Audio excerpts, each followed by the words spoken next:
கோடி இதயங்களுக்கு வலிமை சேர்க்கும் ஒரு முகம் திரு எடப்பாடியார் அவர்கள். 1954ஆம் ஆண்டு மே 12ஆம் நாள் சேலம் மாவட்டம் சிலுவம்பாளையம் எனும் கிராமத்தில் ஒரு விவசாய குடும்பத்தில் பிறந்தார். அவர் நடந்து வந்த பாதையும் கடந்து வந்த சாதனை பயணமும் அவரின் 50 ஆண்டு கால மக்கள் பணிக்கு அடித்தளமிட்டது. ஒரு ஆலமரத்தின் விதையிலிருந்து இன்னொரு ஆலமரம் தான் அவதரிக்கும். ஒருவரின் எழுச்சிதான் சிறந்ததொரு வரலாற்றை உருவாக்கும். அப்படி பிறக்கும் வரலாறுதான் ஒரு புரட்சி தமிழனை வரமாக்கும். அப்படி தமிழகத்தின் 7வது தலை சிறந்த முதலமைச்சர் என்ற பெருமையோடு தங்க தமிழகத்தின் சிங்க முகமாக திகழ்ந்தவர். விவசாயம் வாழ வேண்டும் என்றால் விவசாயிதான் ஆள வேண்டும் என்பதற்கு உயிர் கொடுத்த உயர்ந்த மனிதர்.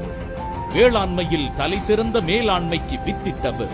கோடிக்கணக்கான விவசாயிகளின்